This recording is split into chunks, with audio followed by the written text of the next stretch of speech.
Panamericana. Una producción del Departamento Periodístico de Panamericana en su mejor estilo.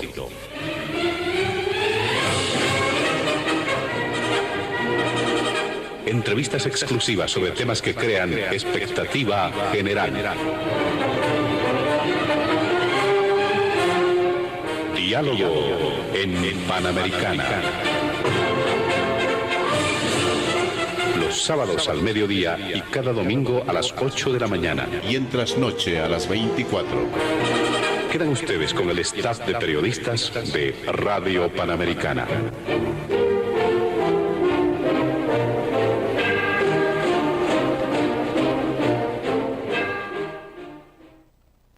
¿Qué tal, amigos de todo el país? Bienvenidos a Diálogo en Panamericana este fin de semana. Y como es de costumbre, nosotros en este espacio vamos a abordar los principales temas que marcan agenda noticiosa nacional y en esta ocasión también internacional.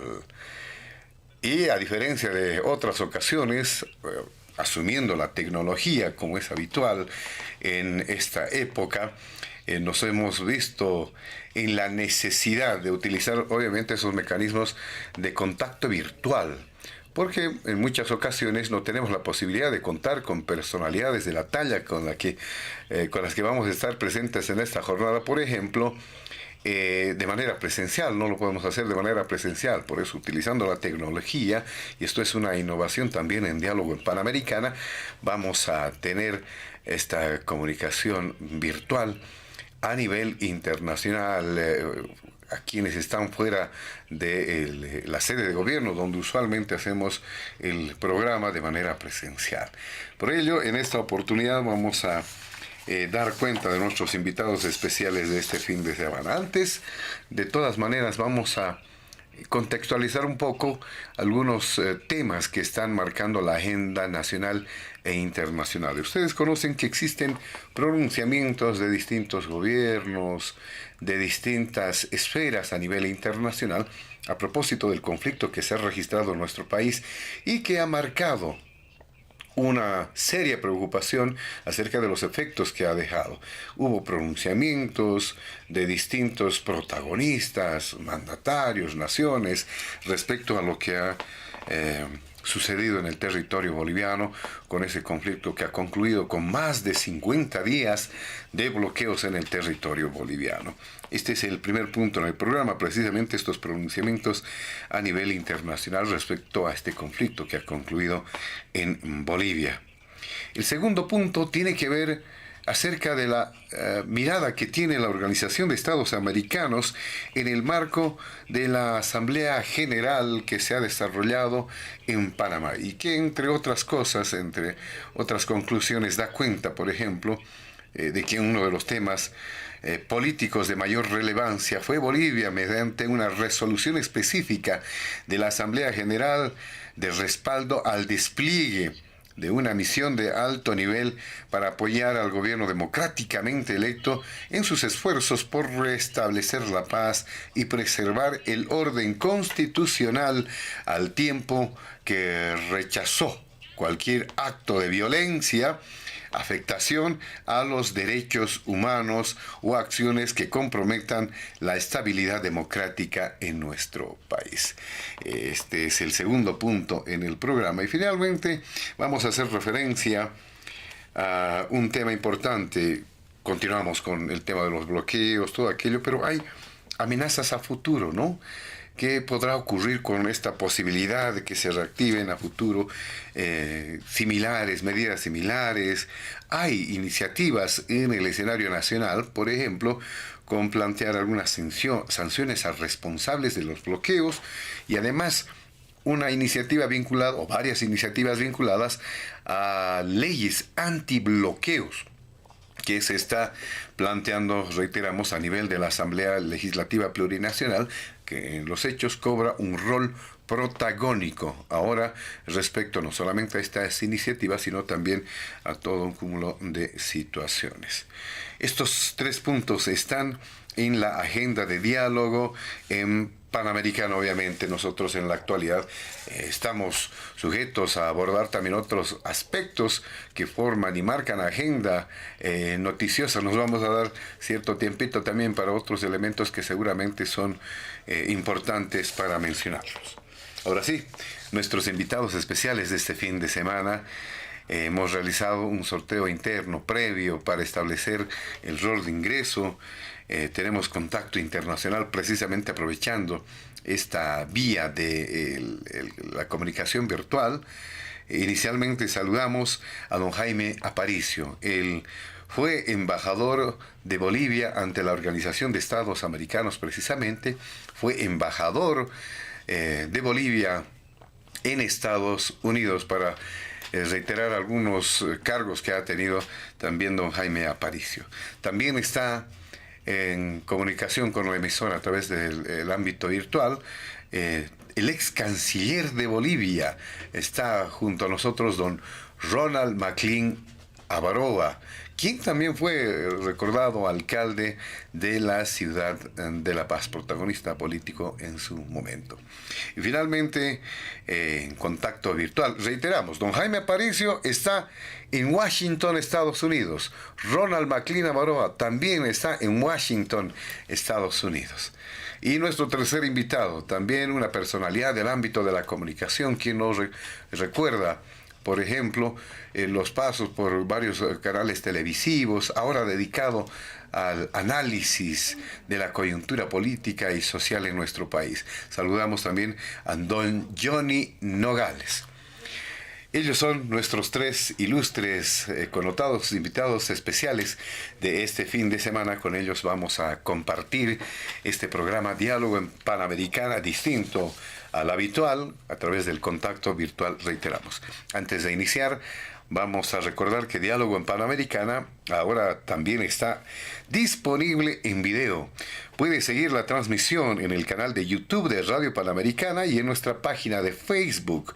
Además, nos encuentra en el Spotify y en varias otras plataformas del podcast. Este es el preámbulo para encarar de lleno ya la participación de nuestros invitados especiales de este fin de semana. Empezamos, pero también debemos recordarles a nuestros invitados evitar emitir cualquier criterio que sea considerado de racismo o discriminación en el marco de las normas vigentes en nuestro país. Empezamos con don Jaime Aparicio, a quien le damos la bienvenida a Diálogo en Panamericana desde Washington, Estados Unidos. El primer punto, que tiene que ver precisamente con estos pronunciamientos internacionales, usted que ha estado vinculado con el ámbito diplomático, ¿qué connotaciones existen estos pronunciamientos respecto a la reciente situación que ha atravesado nuestro país? Adelante, bienvenido don Jaime Aparicio. Buenos días, José Luis. Un gusto estar en tu programa, un programa icónico de Bolivia. Estar con tu audiencia, no solo en Bolivia, sino que la vemos desde todas las partes del mundo a través de los medios como YouTube. Y bueno, quiero empezar haciendo una precisión, que es el hecho de que la crisis boliviana, y eso es importante que nos vayamos dando cuenta, ya no puede analizarse únicamente como un fenómeno o un problema local, un problema boliviano. En el actual escenario geopolítico, hemos visto que toda política, toda economía, toda seguridad son puntos que tienen que ver con un fenómeno transnacional. Si hablamos de la política en sí, veremos que, por ejemplo, en el caso de Bolivia, es muy claro que en los últimos 20 años quienes tomaban decisiones o al menos asesoraban al presidente Evo Morales, por ejemplo, que era una persona muy elemental, con poca formación, rodeado de diletantes y de pseudo intelectuales que realmente no aportaban nada, quienes le dieron contenido a ese gobierno y le permitieron durar 15 años, fue una organización, digamos, de la izquierda internacional que apostó por un proyecto regional. De ahí que la inteligencia cubana, una de las más importantes en su momento del mundo, fue crucial para tomar todas estas medidas de control hegemónico del poder durante los regímenes de Evo Morales y de Arce. A esto se combinó también el aporte de ciertos intelectuales de la izquierda española que dieron contenido a la Constitución, que se involucraron en las medidas estas plebiscitarias, en la fabricación de símbolos, porque no hay que olvidarse que muchos símbolos que ahora los damos por hechos, como las banderas, como el Año Nuevo Aymara, todo eso son fabricaciones que vienen de España. La bandera no era un concepto previo a la colonización, era un concepto que trajeron los españoles. Entonces hay mucho que analizar ahí, pero solo acá quiero mostrar la importancia que tiene el mundo y que tiene lo internacional en el país. No son fenómenos aislados, no son fenómenos locales. Hemos vivido una alianza de 20 años con estos países que se inició con los recursos de Hugo Chávez, luego vino Maduro, luego las relaciones se ampliaron hacia China, una relación comercial, una relación de inversiones que era muy poco transparente, vino el acercamiento a Rusia, a Irán, es decir, nos convertimos en un modelo de político basado en la injerencia extranjera, ¿no? Por eso es divertido oírlos hablar ahora de injerencia cuando fue un gobierno 100% al servicio, y se puso al servicio de estas potencias extranjeras. Por eso en Naciones Unidas votábamos en todos los foros apoyando a Irán, apoyando a Rusia, apoyando a Cuba, apoyando a todas las dictaduras del mundo. A cambio de eso nos conseguían los votos para que Bolivia entre al Consejo de Derechos Humanos, para que Bolivia sea elegida al Consejo de Seguridad. Es decir, nuestra política exterior estuvo condicionada por ese fenómeno.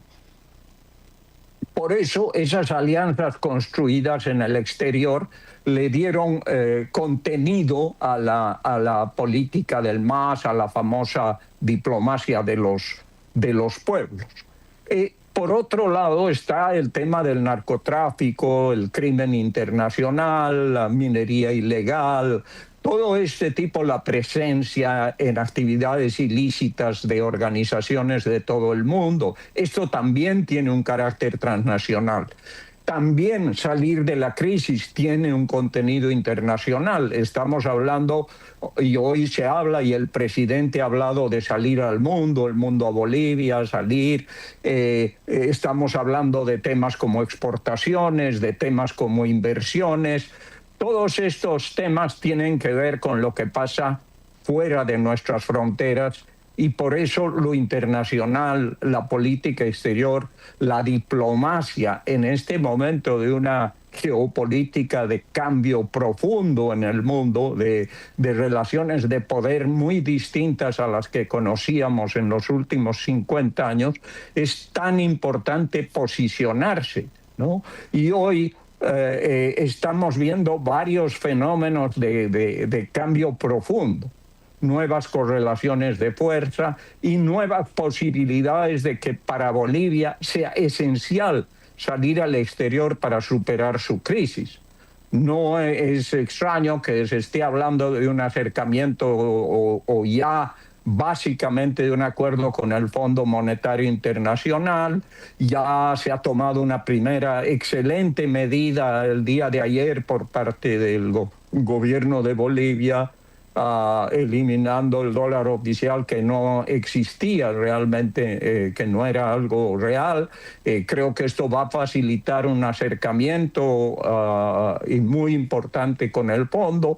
Ahí tenemos que tener el realismo político para darnos cuenta que la influencia de Estados Unidos en el fondo es fundamental, Por tanto, está Estados Unidos ayudando a Bolivia, se ha creado el escudo de las Américas y ese es un umbral de seguridad fundamental para Bolivia, porque a diferencia de los acuerdos en el pasado que se resumían en declaraciones, este es algo que está organizado para ser práctico, para ser efectivo y para ayudar verdaderamente en los temas en los que se requiera apoyo logístico, cooperación, respaldo ante organismos financieros, y varios temas que yo creo que ahora hay una voluntad activa y militante de los países de la región, de los países vecinos, de las democracias amigas.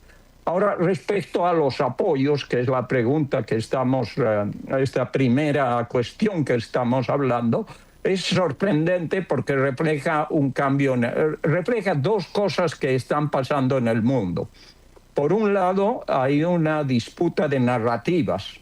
Si uno veía los medios, existían dos narrativas completamente opuestas. La narrativa del presidente Petro y de la presidenta de México, bastante irrespetuosas, porque Petro se atrevió a decir que en Bolivia se estaba matando gente, lo cual era cierto, pero quienes estaban matando eran los bloqueadores, no los bloqueados. Entonces, eso, lo de la presidenta de México, que se atrevió a decir que era Evo Morales era el mejor presidente que había tenido Bolivia en su historia, imagínate. Y luego teníamos los partidos de izquierda europeos tratando de divulgar un tipo de narrativa con acceso a medios importantes como el canal francés internacional, el canal español, el canal alemán, divulgando esa misma teoría, ¿no? La propia CIDH sacó un comunicado inspirado en un informe del Defensor del Pueblo diciendo que en Bolivia se estaba reprimiendo y que había que tener mucho cuidado de cómo se actuaba porque la protesta social es un derecho fundamental, etc. Pero por el otro lado empezó una narrativa diferente a la que habíamos visto el 2019 o el 2004, por ejemplo, y es que había habido un cambio, una nueva relación de fuerzas en la región. Y empezó un discurso muy fuerte, después vamos a hablar del tema de la OEA, pero lo importante es que empezó un discurso muy fuerte de Estados Unidos. Un comunicado, no hay que olvidarse de los cerca de 14 países que conforman el escudo de las Américas, un informe también muy duro de IDEA, son los expresidentes, un grupo numeroso de expresidentes que se manifestaron contundentemente respecto a lo que estaba pasando en Bolivia, a contrarrestar esa narrativa con elementos muy valederos porque había un conocimiento efectivo de lo que estaba pasando. Creo que había que haber hecho un esfuerzo más grande internacional para mostrar lo que fue este bloqueo, para que hayan no estos activistas argentinos que vinieron con una intención premeditada de desacreditar al gobierno de Rodrigo Paz, sino misiones que vean en realidad lo que estaba pasando con los precios, con los medicamentos, con el oxígeno. Pero bueno, eso lo vamos a ver más adelante.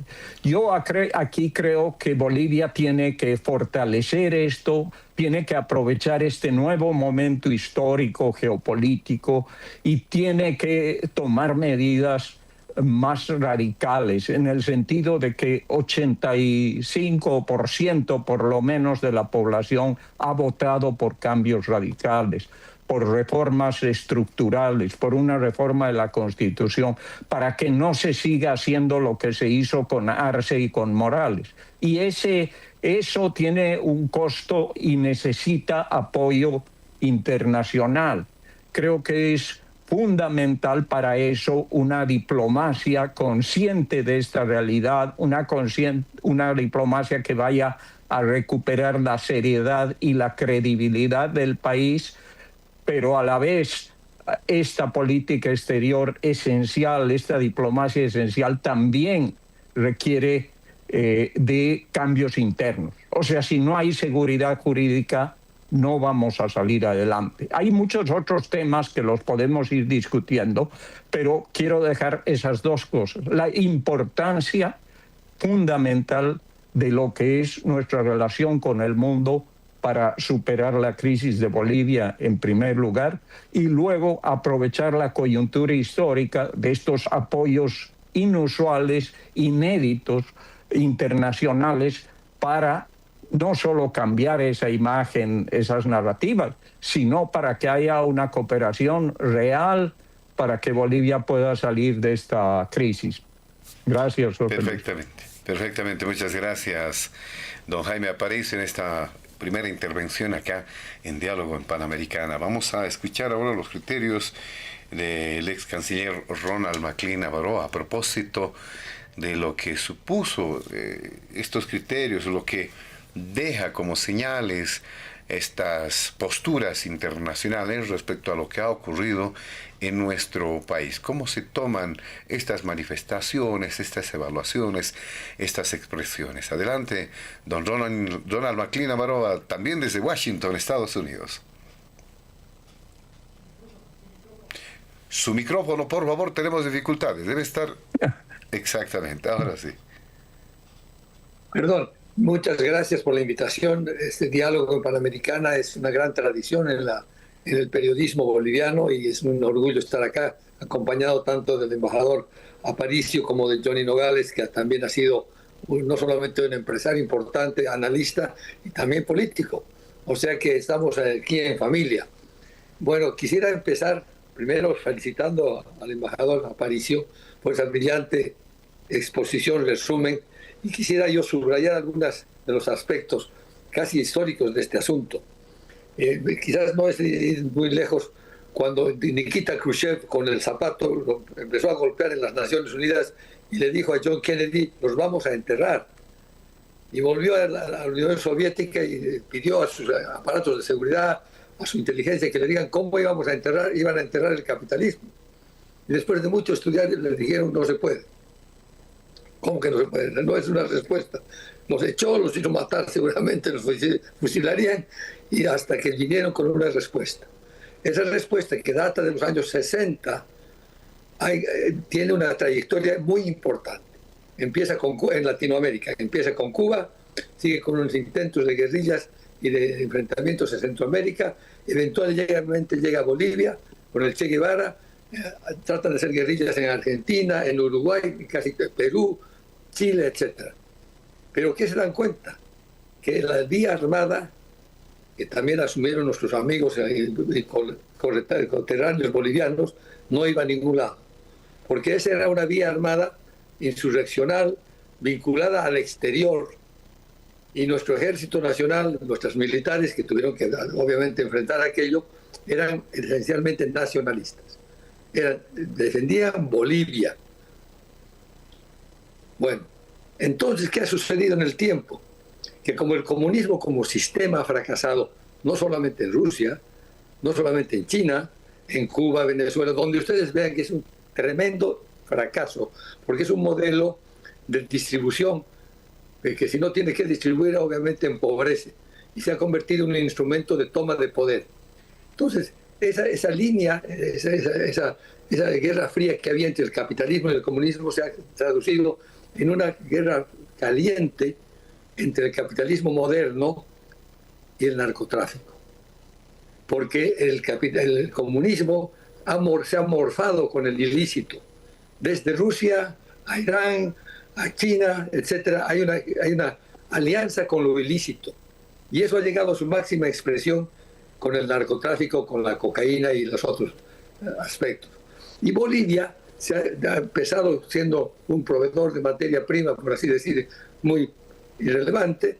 Colombia, otros países que han sembrado más coca, pero Bolivia ahora se ha convertido en la capital de la cocaína, con negocios de millones, de miles de millones de dólares, cosa nunca vista. Entonces nos hemos convertido en el eslabón clave de una cadena delictiva a nivel internacional, donde se han añadido Lula de Brasil, ¿no es cierto?, haciendo y financiando la corrupción con Odebrecht y demás. No tienen ningún escrúpulo de asociarse con el crimen internacional, el crimen organizado, el sistema de corrupción, sistema de tráfico de drogas, etc. Y en 20 años han diseñado un sistema en Bolivia que funciona para ellos. Por tanto, si no tenemos un relato propio, si no tenemos una política propia nuestra y seguimos dependiendo de la política anterior, estamos yendo al fracaso. Y por eso, que no importa cambiar las personas, lo que tenemos que cambiar en Bolivia es la estructura del país, es la constitución, que es el manual que nos dice cómo queremos hacer un país. Y tenemos una constitución para construir un país socialista. En otras palabras, un Estado débil, dependiente del Estado, con miles, 85% de gente desempleada, que le llamamos ahora informales. Es gente desempleada, es gente que sobrevive día a día. Hay una miseria extendida en el país enorme. Es un país paupérrimo. Pero ese es el sistema que ellos necesitan, porque así tienen el apoyo de la masa que necesitan para compensar los fracasos que tienen en los otros campos. El capitalismo moderno, como dijo Rodrigo, capitalismo para todos, está basado en la propiedad privada, porque nadie cuida lo suyo mejor que lo suyo. La propiedad pública no tiene dueño. En realidad la explotan los gerentes, los ministros, los políticos que casualmente logran capturarla. Entonces, nosotros, si queremos realmente salir de este sistema cómplice del crimen organizado, ser parte de la cadena de narcotráfico, necesitamos fortalecer Bolivia. Ellos necesitan un país débil, dependiente, ¿no es cierto?, que tenga que vivir narcotráfico. ¿Y qué es lo que más ha faltado últimamente en Bolivia? Divisas. ¿Quiénes producen divisas? Los narcotraficantes. Yo he visto a niñas del Alto que le preguntan de 12, 8, 10, 12 años, ¿qué quieres hacer en la vida? Y dicen narcotraficante. Así de frente. Porque es la gente que tiene buenos autos, buenas casas, que vive bien, que viaja. Eso se ha normalizado en nuestro país. Entonces, para salir de lo que estamos haciendo, primero necesitamos un servicio exterior muy vigoroso. Que, como decía el embajador Aparicio, que cuente la verdad y difunda los principios de la nueva Bolivia, no de la Bolivia prosocialista que teníamos atrás, que por 20 años ha comprado medios de comunicación, incluso en Estados Unidos. Incluso en Estados Unidos, periodistas han gastado fortunas, se han robado la plata y se la han gastado en eso. Entonces, necesitamos el relato propio, que es la verdad. Y si no tenemos un servicio exterior muy fuerte, hábil, es en el plano político donde tenemos que ganar esa batalla. En el plano económico no tenemos mucho que hacer. Yo tuve mi primer trabajo en el Instituto Nacional de Inversiones en el año 73, que administró una nueva ley que sacó el general Banzer. No vino nadie a Bolivia. ¿Por qué? Porque no es por las leyes que la gente va a venir. Bolivia es un país inestable, sin democracia entonces, con golpes militares, con el MIR haciendo guerrillas, la LN metiendo balas. Y a propósito, este paro último ha retrasado a Bolivia 2, 3 o 5 años en la decisión de hacer grandes inversiones. Podrán restaurar, podrán pequeños negocios, pero las grandes inversiones para sacar gas, para hacer la minería en grande, pasar a los 3.000, 5.000, 10.000 millones de exportaciones, esa inversión no va a venir en Bolivia debido a la inestabilidad, al paro, etc. Esta última insurgencia no ha sido un movimiento social, no es un movimiento de la gente. Esto es un ejército pagado, es un ejército mercenario a quien le han pagado todos los días para causar un gran daño a la economía y querer repetir lo que le hicieron a Sánchez de Lozada, que llegó un momento que la ciudad de La Paz especialmente se cansó de la inestabilidad, etc. Y dijeron, enséguenle la guitarra a Evo Morales, que en esa época ofrecía una ilusión, ofrecía un mejor país, una alternativa, un país más integrado, más justo. Después de 20 años hemos visto que es exactamente lo opuesto. Y por eso les ha fallado, porque ahora el pueblo de La Paz ha preferido esperar 50 y tantos días y no ha cedido a pedir la renuncia del presidente. Y no porque el presidente sea tan popular, sino porque defiende la democracia. Ese es un gran avance que hemos hecho. Tenemos que reconocer ese mérito inmenso en Bolivia, la madurez del pueblo de La Paz, que no ha cedido a este asedio y más bien debería escupir en la cara a estos tipos que han sometido a la ciudad de La Paz a un cerco criminal, evitando los alimentos, evitando los medicamentos, etc. Entonces tenemos el Frente Internacional que bien lo ha desarrollado el embajador Aparicio, pero tenemos que fortalecerlo porque en tiempos de paz la diplomacia es nuestro ejército de avance y de defensa. Y si no tenemos ese ejército bien puesto, pues si no tenemos generales en el campo de batalla, no hay un embajador en ninguna parte. Más ahora los funcionarios del antiguo régimen siguen gobernando la diplomacia. Tenemos miles de ejemplos, que no es el momento para darlos. Pero el canciller tiene que darse cuenta que si no pone a su propia gente, si no pone a la gente que quiere trabajar por la nueva Bolivia, estamos perdidos. La estructura de Bolivia está diseñada ahora para ser un país dependiente del narcotráfico, un país proclive a la corrupción, donde si el gobierno es corrupto, la sociedad se vuelve corrupta. Los negocios con el gobierno tienen que ser corruptos. Y cuando todos son corruptos, todos están fuera de la ley, entonces están sometidos al chantaje del gobierno. Porque el gobierno sabe que todos están fuera de la ley, incluso ellos, y la ejercen discrecionalmente. Unos sí, otros no, dependiendo de la amistad que tenga la proximidad política. Entonces, la diplomacia es muy importante, pero tenemos que darnos cuenta que hay dos esquemas grandes. Ya no ha cesado la Guerra Fría, capitalismo comunista. Ahora es crimen organizado a nivel mundial y la sociedad moderna, capitalista abierta, pero inclusiva para toda la gente. Muy bien, muchas gracias. Le damos a don Ronald McLean Avaroa por esta su participación, la primera acá en Diálogo en Panamericana. Le damos la opción ahora a don Johnny Nogales, también desde Santa Cruz, para dar cuenta del primer punto del programa que se vincula también con estos criterios internacionales y las valoraciones que existen en nuestro país a propósito de lo que suponen estas manifestaciones y estos criterios. Adelante, don Johnny Nogales, bienvenido. Muchísimas gracias, José Luis, y por supuesto saludo a la audiencia de la embajadora de la tricolor boliviana en radiodifusión panamericana. Y digo embajadora para estar a tono con el marco que tenemos hoy día, con semejantes invitados como Ronnie, que ha sido no solamente ex canciller, sino ministro en varias oportunidades, alcalde de La Paz, recordado, y Jaime, un connotado diplomático que ha cumplido la enorme función de representarnos ante la potencia de esta parte del mundo, Estados Unidos.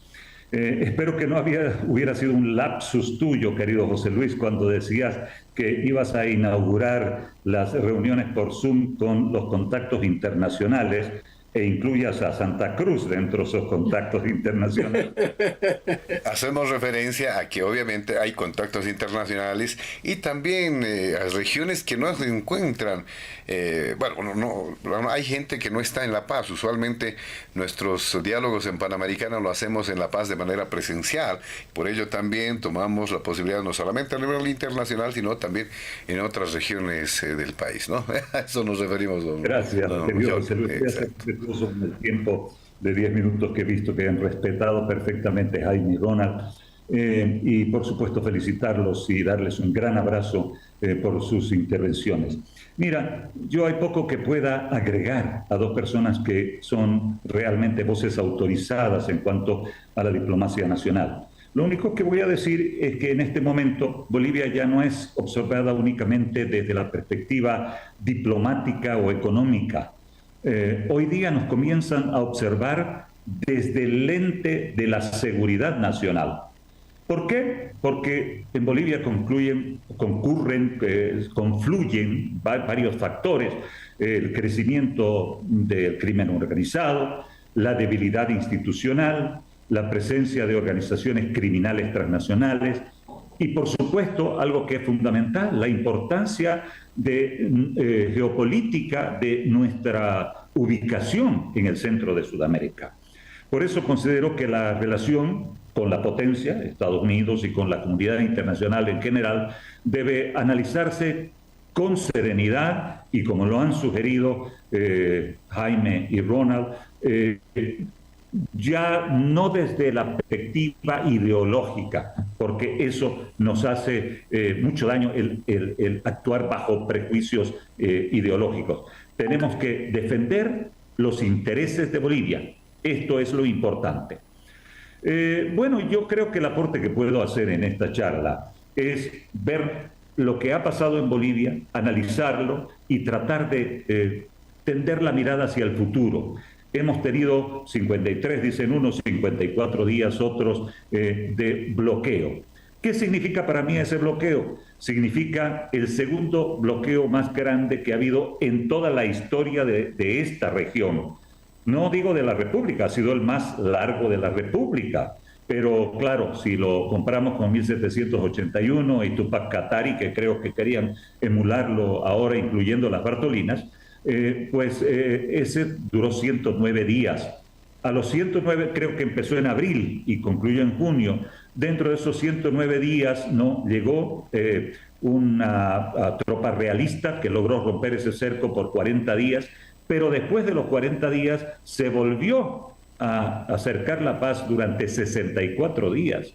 Esto significa que si tomamos individualmente esos dos cercos, este sería el tercero, pero es el más grande en la historia de la República desde 1825.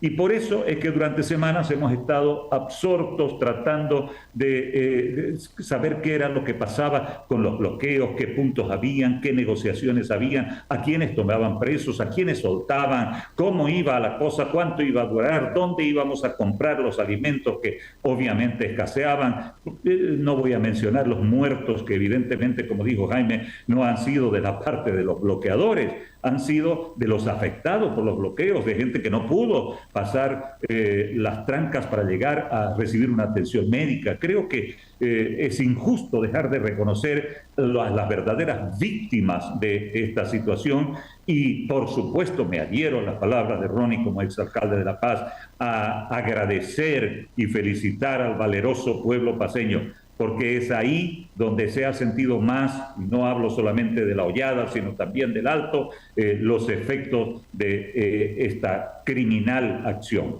Bueno, pero yo creo que sería un gravísimo error considerar que han terminado los bloqueos. Primero porque no han terminado. Todavía creo que hay un bloqueo que reporta la prensa hoy en Ibirgazama, en Puerto Villarruel, en un puesto de control de Humopar justamente, donde han desalojado a los miembros de la policía boliviana.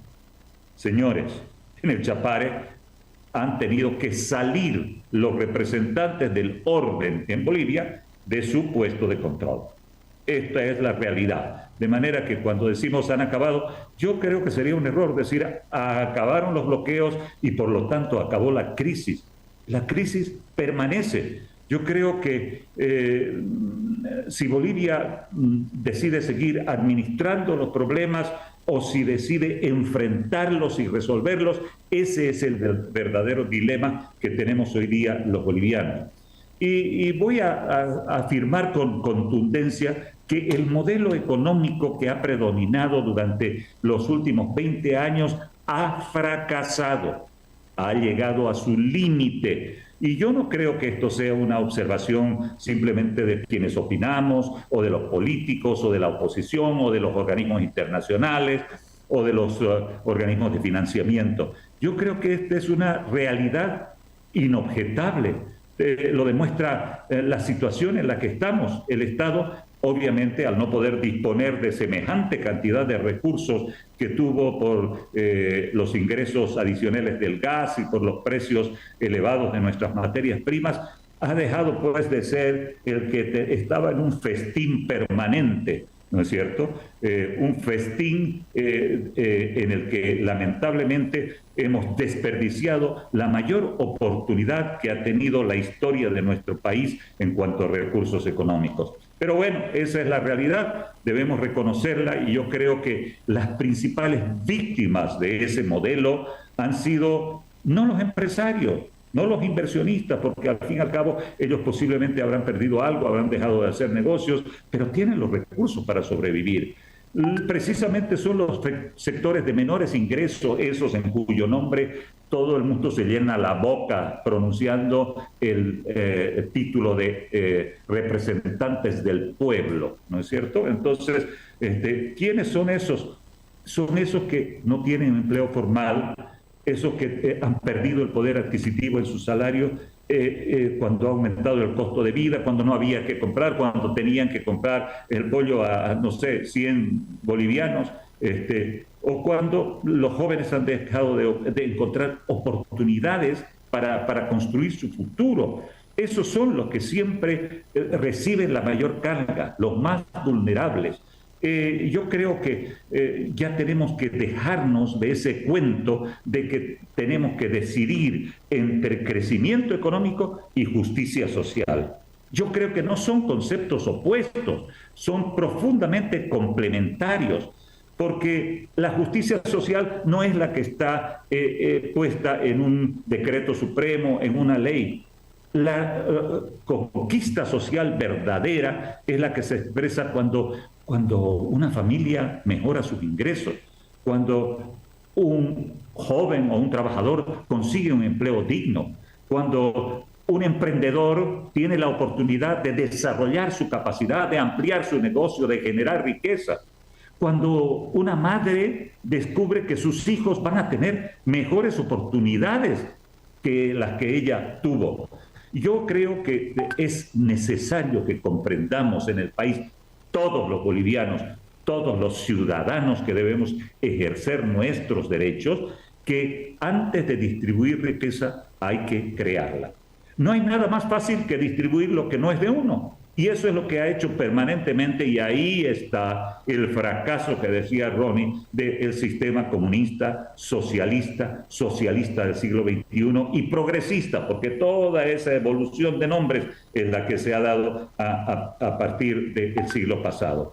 ¿No es cierto? Lo que nosotros necesitamos es generar riqueza, atraer inversiones para ofrecer justamente oportunidades a quienes hoy soportan el mayor peso de la crisis del conflicto. Cuando hablamos de que necesitamos inversiones, sin embargo, tenemos que recuperar pues el concepto de que hay tres elementos fundamentales para quien vaya a invertir. Ya no estoy hablando de la opinión y de la visión que tienen de nosotros los organismos internacionales, sino el emprendedor, sea nacional o extranjero. Primero, tiene que haber respeto a la propiedad privada.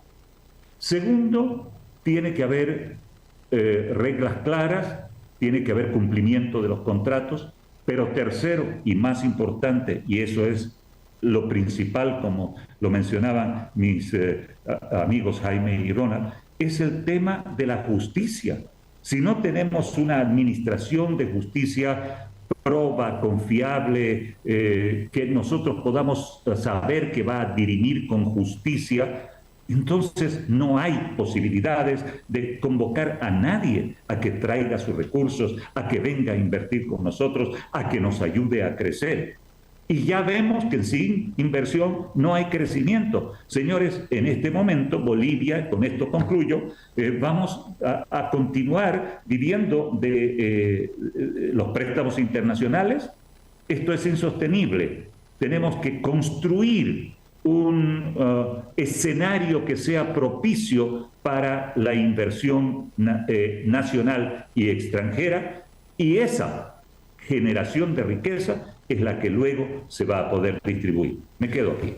Perfectamente, muchas gracias, don Johnny Nogales. Vamos a hacer una segunda ronda en este primer punto en Diálogo en Panamericana, pero como es característica, como es usual, vamos a solicitarles a nuestros invitados especiales disminuir notablemente el tiempo de su participación, porque simplemente van a hacer referencia a algunos apuntes, algunos elementos colaterales que seguramente han podido tomar nota. Empezamos nuevamente con don Jaime Aparicio. Por favor, unos cuantos minutos para concluir, completar algunas ideas. Adelante. por favor, su micrófono, poquito su micrófono. Exactamente. Ahora sí, hay que ser un poco claro. Para evitar ruidos, etcétera, apagamos a veces nuestro micrófono, sí. Pero tenemos No, quería agradecer a Johnny, una persona que admiro mucho, un gran intelectual, a Ronnie, con quien siempre estamos preocupados por el país, y también brevemente expresar mi solidaridad, y creo que la de todos los que estamos acá, con el pueblo venezolano, porque lo que ha pasado ahí es una tragedia mayor, y creo que todos los latinoamericanos y todo el mundo tiene que asociarse a ese dolor y a ese sufrimiento por el que están pasando. Dicho eso, yo en este tema internacional, y a raíz de lo que decía Johnny, quisiera incidir brevemente en dos temas fundamentales.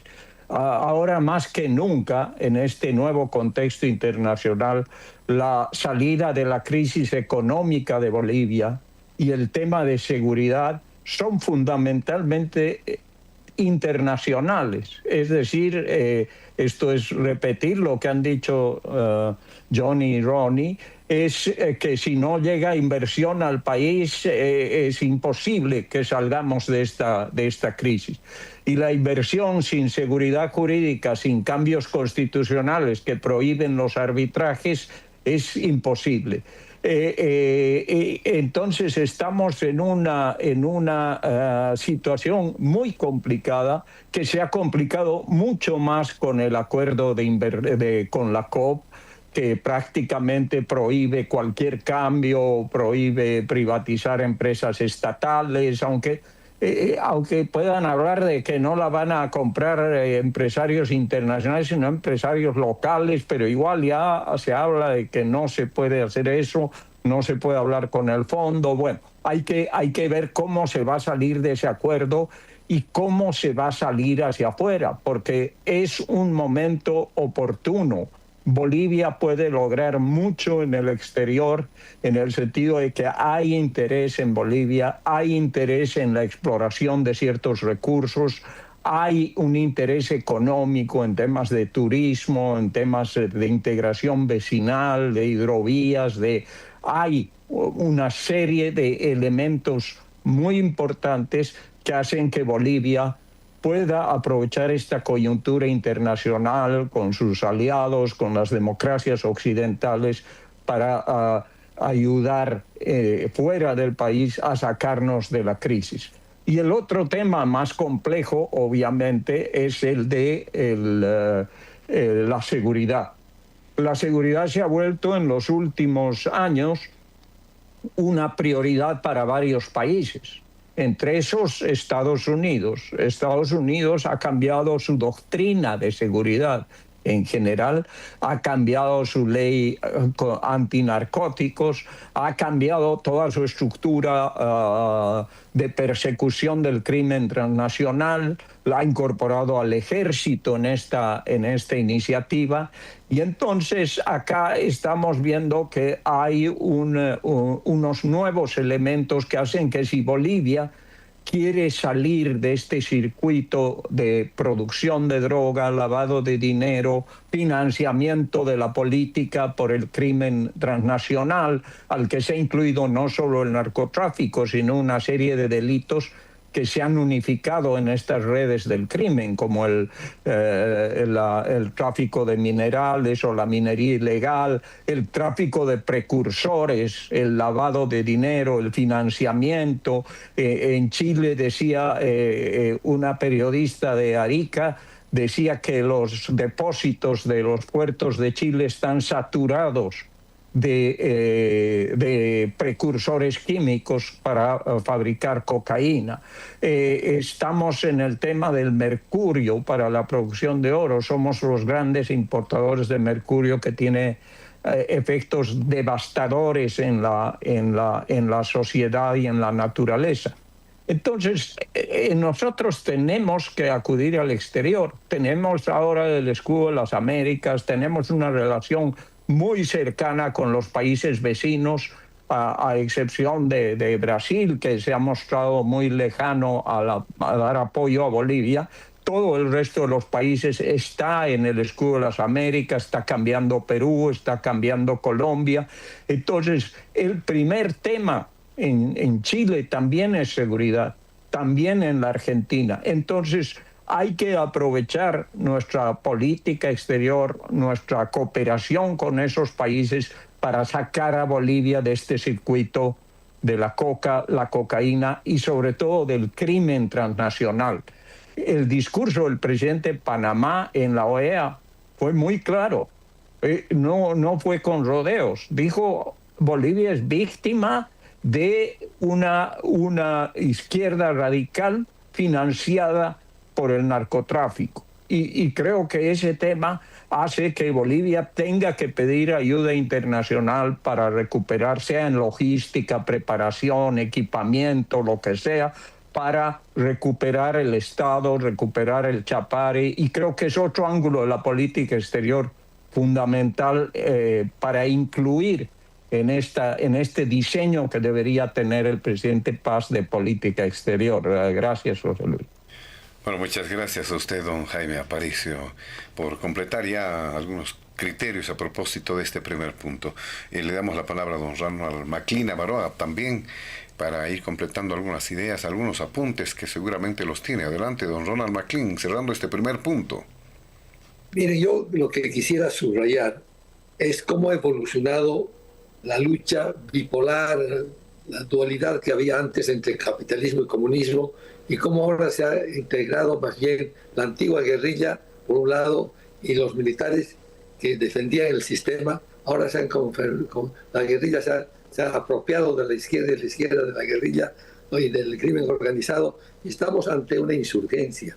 No es un problema de movimientos sociales, es un disfraz. Y este disfraz crea también personalidades. Primero era Evo con sus chompitas rayas, ahora es un señor que oculta el casco, ¿no es cierto?, y se los ponen adentro y tiene toda una cosa elaborada de parecer de proletarios, trabajadores. No son.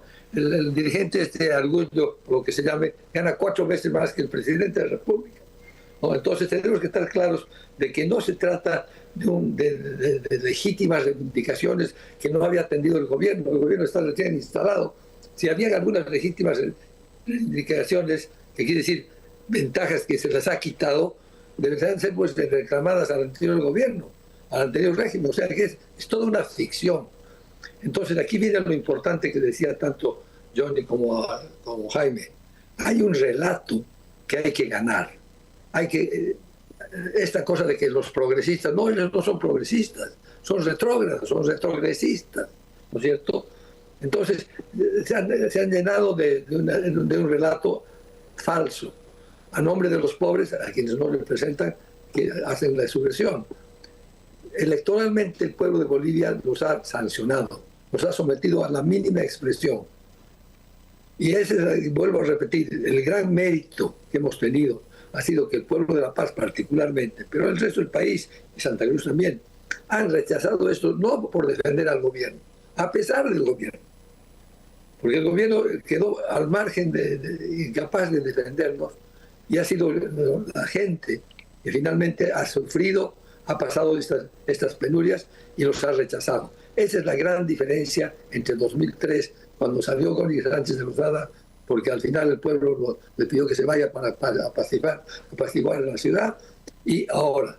Ese impulso tiene que ser recogido por el gobierno. El gobierno no puede mantener y sostener y perpetuar la estructura del anterior régimen. Esa es una estructura para la dictadura. Esa es una estructura para el crimen organizado. Todos los que sabemos cómo combatir la corrupción sabemos que hay una fórmula que se llama corrupción. Existe cuando hay monopolio, hay discrecionalidad y hay falta de rendición de cuentas. Ese es el modelo socialista. Ellos solamente tienen el poder, hacen lo que quieren y nadie los controla. Tenemos que revertir eso. Necesitamos un parlamento más fuerte, más activo. Necesitamos un sistema judicial que pida rendición de cuentas independiente, fuerte. Tiene que haber equivalencia de fuerza entre los 3 poderes del Estado. Ahora tenemos un poder ejecutivo todopoderoso, todo discrecional. Aquí nadie le pide rendición de cuentas. Por ejemplo, los acuerdos a los que se han llegado por este conflicto tienen que hacerse transparentes. ¿Cuánto se le está dando a cada uno? ¿Por qué? ¿Cómo? Etcétera. Y eso tiene que ir al Parlamento, porque el Parlamento, por la Constitución, es el que designa y aprueba el presupuesto. ¿Y de dónde va a salir la plata que les van a pagar a estos señores o les van a perdonar en impuestos, etcétera, etcétera? ¿Por qué les van a dar las concesiones mineras que no les corresponden? Sin transparencia. Eso tiene que ir a un parlamento, necesitamos un parlamento fuerte que cuestione esto, no por molestar al presidente y hacer caer al gobierno, sino por defender los intereses de la nación. Los gobernadores y los alcaldes tienen que acompañar al presidente en resolver los problemas del país y delegar la autoridad hacia abajo. No se puede gobernar solo desde el Palacio de Gobierno. Y finalmente, también necesitamos pues que un partido de fútbol necesita un referee. No puede haber un partido de fútbol con 11 jugadores y el referee que haga 12 al otro lado. Si queremos jugar en los mundiales de la economía, de la política, de la diplomacia, tenemos que adoptar las reglas de los países civilizados. No podríamos ir al mundial si nosotros inventamos reglas propias para jugar fútbol. Entonces, esa es la decisión. O vamos a ser clandestinos, vamos a ser marginales, ¿no es cierto? O vamos a engrosar el mundo moderno y engancharnos a la historia hacia adelante. Eso es lo que tenemos que ver y eso es lo que este gobierno tiene que hacer. No puede seguir gobernando con la misma estructura del MAS, porque como dije alguna vez, se va a convertir en el tercer gobierno del MAS. Muy bien, muchas gracias. Le damos a don Ronald McLean Avaroa también a propósito de la conclusión ya de los criterios de este primer punto en el programa. Para cerrar este primer punto, las consideraciones, los criterios, le damos la palabra ahora a don Johnny Nogales para que pueda emitir sus criterios finales en este primer punto. Reiteramos, adelante. Su micrófono, por favor, el audio. Bueno, gracias. Evidentemente se demuestra que el mundo tiene una solidaridad, una propensión a ayudarnos, un deseo de colaborarnos. A pesar pues de ciertas cosas, porque estos 53, 54 días de bloqueo nos han mostrado como un país que está sumido en la barbarie, donde no hay reglas, donde lamentablemente nada se respeta, ni siquiera la vida misma de los ciudadanos. Seamos claros, pero a pesar de todo eso, hay la intención de colaborarnos. Por eso es que debemos ser claros en establecer en nuestra visión, en nuestra mente, en el pensamiento y en la acción, qué es a lo que nos estamos enfrentando. Si no entendemos a qué nos enfrentamos, no vamos a poder dar soluciones. Y como decía Ronnie, ¿no? Para preservar esa estructura delincuencial que hemos tenido durante tanto tiempo, 2 décadas prácticamente, se ha ido construyendo un modelo de poder que desde mi punto de vista está basado en 5, no sé si llamarlos tentáculos o mecanismos, pero que además confluyen en un elemento central. Y voy a tratar de referirme a ellos sucintamente.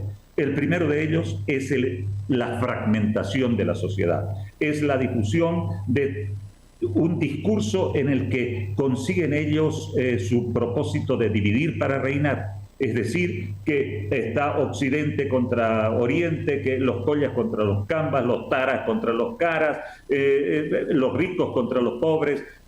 Ya han dividido, por ejemplo, ya no somos un país entero, 36 naciones ya se han individualizado, a pesar de que 2 de ellas son las que se han beneficiado nada más. El resto de las 34 han sido absolutamente marginadas.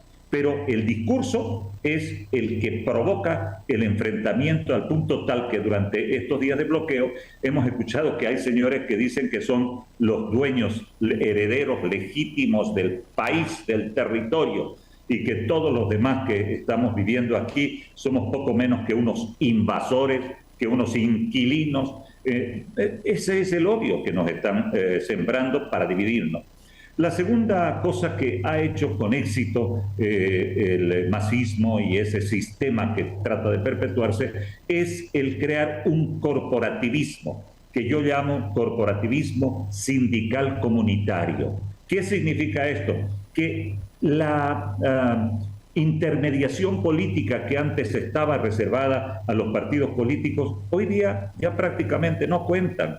Fíjense ustedes quiénes tienen partidos políticos, ni siquiera en las últimas elecciones han sido unas agrupaciones, unos acuerdos espurios que después se han ido deshilachando. Justamente, ¿por qué? Porque durante tantos años y particularmente a partir de la Constitución del 2009, que establece el famoso Estado plurinacional en sus artículos 209 y 210 y otros más que no voy a citar, pues se les da la posibilidad de que no solamente los partidos políticos participen en las elecciones para tener capacidad de plantear a quienes van a ocupar los cargos electivos, sino que también son las organizaciones de las naciones y pueblos originarios. Fíjense el nombre que tienen. Y además las agrupaciones ciudadanas. Y es más, después, varios artículos después, en el 241-42, se les da atribuciones a que estas agrupaciones comunitarias no se sometan a la ley, sino que tengan sus propias prácticas. Entonces, esa es la segunda cuestión. Esos son los que tienen capacidad de bloquear, los que tienen la capacidad de convocar gente para crear todos esos conflictos como el que acabamos de pasar. Esos son los importantes hoy día, no aquellos que representan la voluntad ciudadana, el voto de los bolivianos. Ellos han usado también una narrativa ideológica, que es una narrativa trasnochada, como dice Ronnie. Estamos todavía en los comunismos e imperialismos, que vamos a evitar las privatizaciones, vamos a evitar que se lleven, lo he escuchado de los bloqueadores, que se lleven los recursos naturales para entregárselos al imperio norteamericano, etcétera, etcétera. ¿Qué significa eso? Significa que están con la vieja mentalidad, la vieja ideología que también nos divide. No entendemos hacia dónde vamos. El cuarto punto es la captura de las instituciones. Me cortas cuando necesites, pero te vas a perder una buena parte del análisis que creo que es en este momento indispensable. Han capturado las instituciones, no solamente la justicia, que la han convertido en un brazo político para perseguir a los opositores, sino todos los estamentos del Estado Nacional. Las 67 empresas, 64 de las cuales son absolutamente deficitarias y 15 están en quiebra. Está también toda la construcción que han hecho bajo una idea cepalina antigua de 1960 aproximadamente, para sustituir importaciones, y con esa cantaleta han comprado empresas, por supuesto, coima mediante, ¿no es cierto? Y además para darle a sus adláteres el tema de los cargos públicos. Han pasado, creo que de 150.000 a casi 600.000 empleados públicos. Tarjeta de inscripción en el partido mediante, no era gratis y no era para todos. Y después tenemos una estructura jurídica que es absolutamente adversa y que hay que darle soluciones, que empieza con una construcción política que le asigna al Estado todas las atribuciones económicas y que además le da la potestad de competir de una manera ilegítima, ilegal, con la empresa privada. Es decir, ahí tienes tú, por ejemplo, el tema de del ingenio de San Buenaventura, donde no hay absolutamente materia prima, no se siembra caña, o las famosas galletitas del Alto, o el tema de los más de $1.000 millones de Bulo Bulo. Entonces, yo creo que, sinceramente, el Estado se ha querido blindar en esta estructura política. Pero ¿qué pasa cuando todos estos factores, que 5 que he mencionado, confluyen? Crean pues el mejor caldo de cultivo, el mejor ambiente. ¿Para qué? Para que surjan las economías ilícitas, las redes de corrupción y el crimen organizado, que al principio no gozan de protección, pero que van avanzando cada vez un paso más y llegan a dominar al tema político e institucional del país. Este es el verdadero problema que tenemos que enfrentar, y no es menor. Si ustedes quieren, puedo hacer algunas cuentas sobre los 108 toneladas que agarraron en Chile y las 50 toneladas de droga que agarraron en Brasil, sumar cuántos kilos tiene una tonelada, 1.000 kilos, son 158.000 kilos de droga, 158.000 kilos de droga, a un precio aproximado de $80.000, son 12.000 millones de dólares, y eso puede duplicarse. Pero fíjense, ¿por qué digo esto? Para darnos cuenta de la magnitud que tiene el poder económico de estas actividades ilegales, y no estoy hablando de la minería, de los precursores y de otras cuestiones a las que se dedican estos grupos delincuenciales. Creo que me quedo ahí. Perfectamente, muchas gracias. Le damos a don Johnny Nogales. Nos vamos ahora rápidamente al segundo punto de diálogo en Panamericana. Y este tiene que ver también con los criterios que han surgido a nivel internacional, pero en función de la mirada que ha tenido recientemente la Organización de Estados Americanos. Se ha realizado la Asamblea General de la OEA, la número 56 en Panamá, que ha tenido un amplio paquete de declaraciones y resoluciones que abarcan desde la defensa de la democracia y la seguridad hemisférica, ¿no?, hasta la situación política en Bolivia y Nicaragua, además de iniciativas en materia de salud mental, discapacidad, telecomunicaciones y desarrollo integral.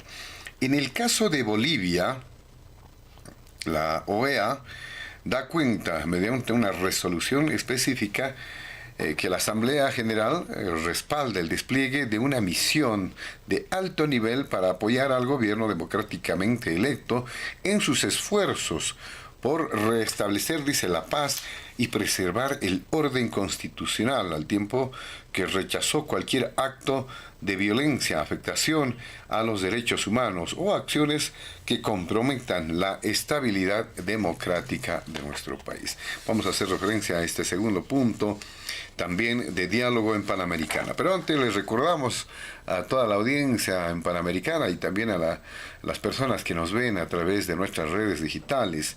Diálogo en Panamericana se transmite en video por YouTube y Facebook y en formato de audio a través del Spotify. Si no pudo conectarse desde el inicio, encontrará todos los episodios completos y en las plataformas ya mencionadas. Empezamos nuevamente con usted, don Jaime Aparicio, a propósito de este segundo punto, estos criterios que surgen en la OEA. Adelante, don Jaime Aparicio. Gracias, José Luis. Muy interesantes los últimos comentarios de John, y creo que en el último capítulo los vamos a poder comentar. Yo en este tema de la OEA, a pesar de todas las cosas malas que han sucedido en Bolivia, creo que es muy positivo. De la experiencia que tengo en la OEA veo un cambio pero muy importante. Pero antes, para que tu audiencia pueda comprender, hay que dar un poco de contexto de lo que está pasando en la OEA antes de entrar al tema de la declaración, la resolución y a la actitud de Bolivia en este episodio de la Asamblea General de la OEA en Panamá.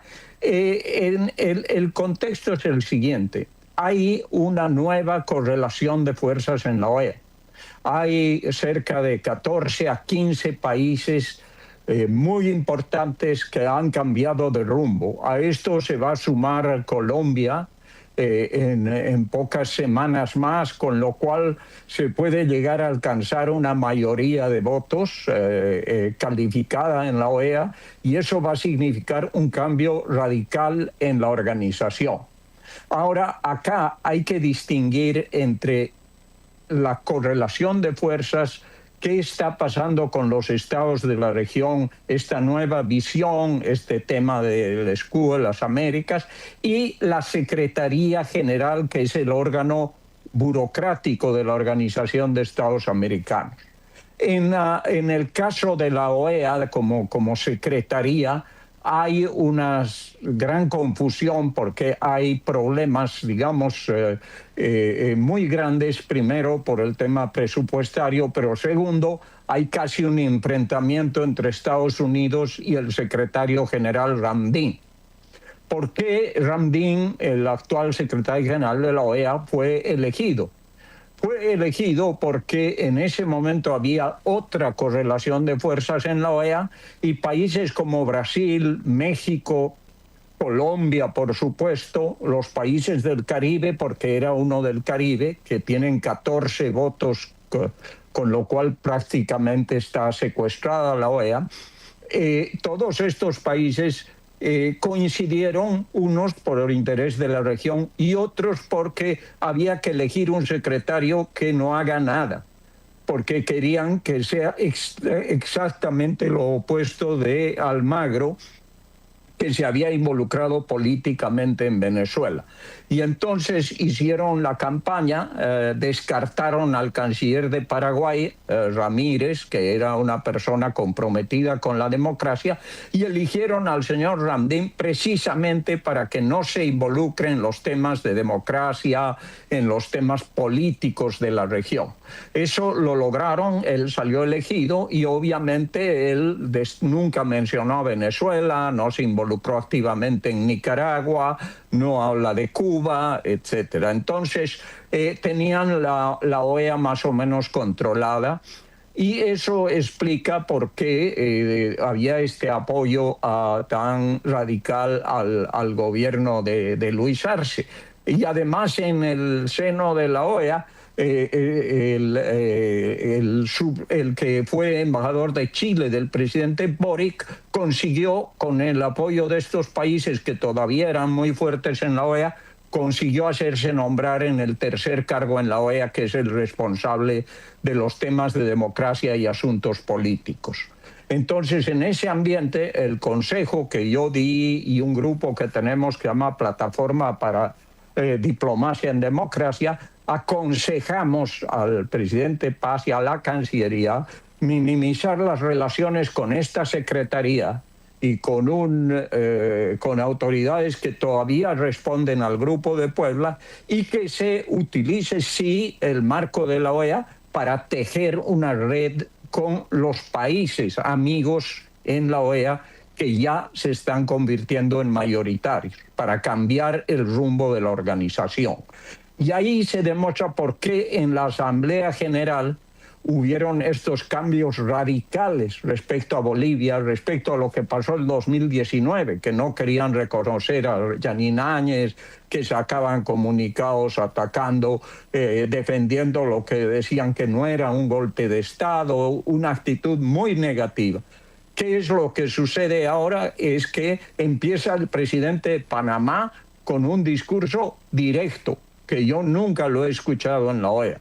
Dice, señores, acá hay un movimiento de insurrección de una izquierda radical en Bolivia, apoyado por la izquierda radical internacional y financiado por el narcotráfico. Más claro es imposible. En los ámbitos multilaterales no es fácil organizar, escuchar esas declaraciones tan directas. Segundo, viene la declaración de Landau, el representante de Estados Unidos, igual de fuerte. Empieza condenando los bloqueos.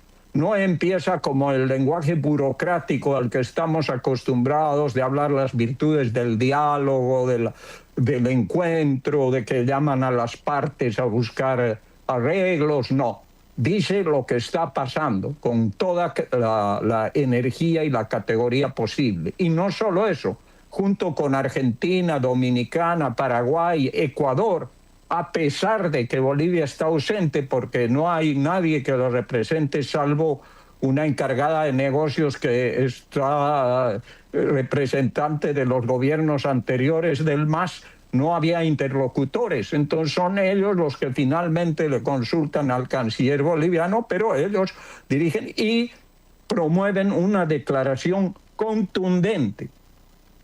¿Y por qué sale esta declaración de apoyo contundente a Bolivia, que habla de los muertos, habla de los bloqueos, habla de que esto no es una protesta pacífica, de que es un intento de insurrección contra un presidente legítimo, etcétera. Un lenguaje al que no estábamos acostumbrados. Lo hacen Estados Unidos y Argentina porque para dar una declaración no se necesitan votos, nada. Se necesita que se adhiera un número X de países. La resolución requiere una mayoría de votos.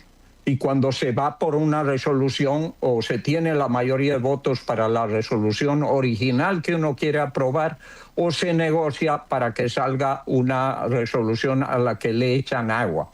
En este caso ha salido una declaración muy importante, una resolución que está bien, pero que se nota que han intervenido países como Colombia, México, para insertar cláusulas de relativizar la gravedad de los bloqueos, ¿no?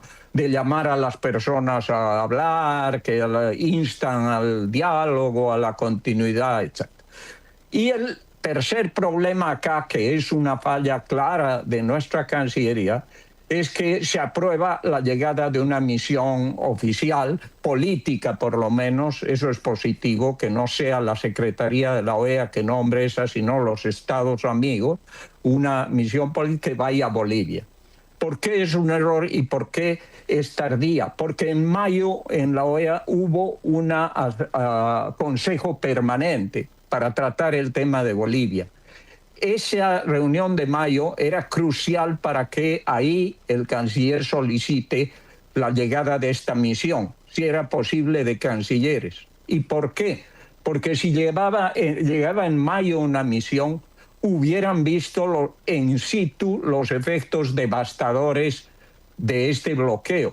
Los cancilleres hubieran podido ver en qué situación están los bolivianos. La muerte, hablar con las víctimas, ver cómo este movimiento era un intento de golpe de Estado y no una protesta social. Eso hubiera tenido repercusiones muy importantes en la narrativa internacional, pero además yo estoy convencido de que eso hubiera permitido un fin del bloqueo anterior y hubiera permitido que no se firme ese acuerdo entre la COP y el gobierno. Y ahí nos damos cuenta de la importancia de la cuestión internacional. Y a manera de ir concluyendo, creo que es muy importante aprender esta lección, ver que lo internacional es muy importante, pero extrañamente en los discursos en la Asamblea General, que son testimoniales, tampoco tienen un efecto, digamos, más allá del testimonio, fueron muy fuertes. Es decir, Panamá, Estados Unidos parecía el más indignado con este bloqueo. Y Landó es un diplomático de carrera, un hombre con mucho prestigio, con mucho peso específico, y estaba muy indignado con el bloqueo, lo mismo que Argentina, porque además les preocupa. La inestabilidad en Bolivia es una preocupación genuina en los países vecinos. Entonces había incluso Perú, incluso Paraguay, Ecuador, el canciller de Dominicana, militantemente. Yo hablé un par de veces con él, dijo, ¿qué puedo hacer? ¿Cómo podemos ayudar? Nunca he visto una solidaridad de ese tipo. Y cuando habla el canciller parece el representante de una ONG. O sea, no menciona los muertos, no se mencionan los daños económicos, hay una explicación muy, digamos, poco fuerte de lo que ha significado este bloqueo, cuando era muy importante ahí presentar esto del bloqueo. Y eso es porque en Bolivia persiste esta cosa del progresismo, que creo que es, Johnny la ha mencionado, y creo que es muy complicada porque es una especie de complejo de culpa. No quieren llamar las cosas por su nombre, ¿no?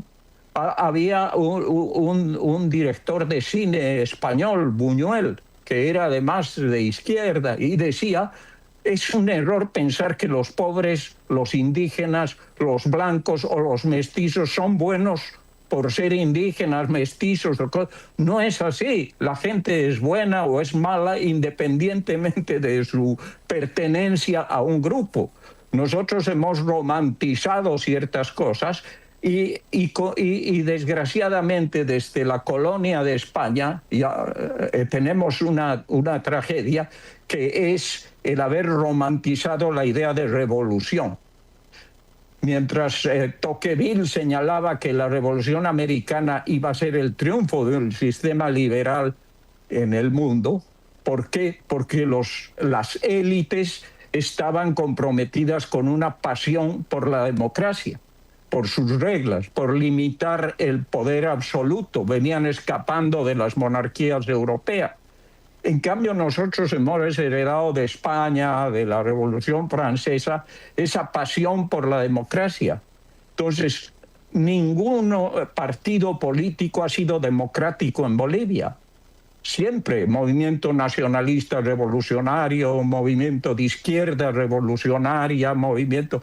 No ha anclado la democracia completamente en el país y eso persiste. Hay una especie de complejo de culpa que se expresa en esta cosa que es realmente complicada para salir hacia adelante, que es el progresismo, que trata de tener buena conciencia, de dar lecciones de moral, y lo que hacen es evitar llamar las cosas por su nombre. Y creo que Bolivia necesita empezar, como lo hemos visto en la OEA, que las cosas sean llamadas por su nombre. Cuando no se cumple la ley, hay que hacer cumplir la ley, no hay otra posibilidad. Pero creo que este es un debate más extenso que tenemos que tener y que tiene que tener la sociedad boliviana lo más pronto posible. Creo que hay una gran oportunidad para que Rodrigo Paz aproveche esta coyuntura y saque adelante al país, que vea ese apoyo internacional, que abra su mirada para saber que su gobierno puede ser un gobierno que haga un cambio definitivo, pero tiene que hacer un giro radical de lo que se ha estado haciendo hasta ahora. Muy bien. Gracias, José Luis. Muy bien, muchas gracias, don Jaime Aparicio. Le damos la palabra ahora en este segundo punto a don Ronald McLean Abaroa para que pueda dar cuenta precisamente de los alcances de estos criterios que han surgido a nivel de la Asamblea de la OEA. Adelante, don Ronald McLean. Bueno, siguiendo al embajador Aparicio, a veces nos concentramos siempre en todos los defectos, ¿no? En todo lo mal que es todo, y no nos damos cuenta de los logros. En este caso, vuelvo a repetir algo muy importante. La democracia la ha defendido la gente. Y en el exterior nos han defendido a nosotros. Porque, como decían bien, hay un complejo revolucionario. O sea, el que no es revolucionario no sirve. Resulta que los países que más han progresado en América incluso son los que no han tenido revolución, ¿no? Chile, Colombia, en cierta forma Argentina, no han tenido la revolución. O sea, la revolución es un mito. Puede servir como no puede servir. Pero lo más importante y lo más grave es que, como dijo alguien, la izquierda ha educado a la derecha, ¿no? Los hijos, la gente que supuestamente es liberal, de centro izquierda, de centro derecha, etcétera, tienen unos complejos tremendos. Y eso lo vemos en el gobierno actual, ¿no? Al final, asediados por la COP, un actor totalmente fuera de la Constitución, antidemocrático, subversivo, prácticamente al servicio del narcotráfico, ¿no es cierto?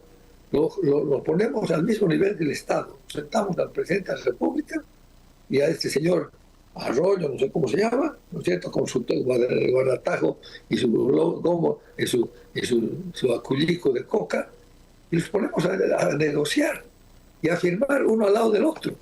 Eso es ignorar todo un sistema político legítimo por el que se ha luchado, por el que ha muerto gente, etc. Los propios guerrilleros que se tuvieron que encontrar con los militares en la democracia están olvidando de aquello, del valor de la democracia. Y en esto voy a hacer una pequeña acotación. El partido del que yo he pertenecido se llama Acción Democrática Nacionalista. Y es el primer partido que no apela al apelativo revolucionario para progresar, para representar al país. Y es un partido que ha jugado un papel muy importante. general Banzer jugó un papel muy importante de estabilización, de institucionalización, con todos los defectos, pero finalmente fue elegido presidente 2 veces, ¿cierto? O sea, ganó 2 elecciones. Entonces, lo más importante, por otro lado, es el hecho de que los países latinoamericanos, en su mayoría, están apoyando a Bolivia, y nosotros todavía estamos en una política media no tan clara. O sea, después de visitar al señor Trump, vamos a visitar a Lula. Lula, que ha organizado el Foro de Sao Paulo. Lula, que ha organizado la corrupción de Odebrecht. Lula, que ha venido a hacer lobbying a Bolivia para que se hagan los caminos a través del TIFNIT. ¿Qué es eso? ¿Qué tiene que enseñarnos este señor? Nada. Nada. Absolutamente nada. ¿Qué hacíamos con la embajada de Irán? Y todavía de un embajador que viene y le da la mano al canciller. Ese señor no debía venir más a Bolivia. O estamos nosotros en guerra con Estados Unidos para tener un embajador de Irán. ¿No es cierto? Tenemos que ser consistentes y no estar acomplejados por una falsa prudencia democrática. La democracia es clara. Ahora, venimos a esto de la Carta de las Américas. La Carta de las Américas, de la Carta Democrática de las Américas que se ha firmado en la OEA, en realidad hace un avance sobre el tema de la soberanía.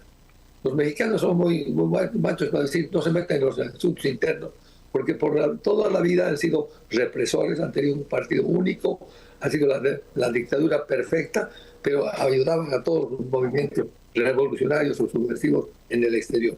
Pero los izquierdistas que se iban a México, ni una palabra de actuar en política porque los sacaban.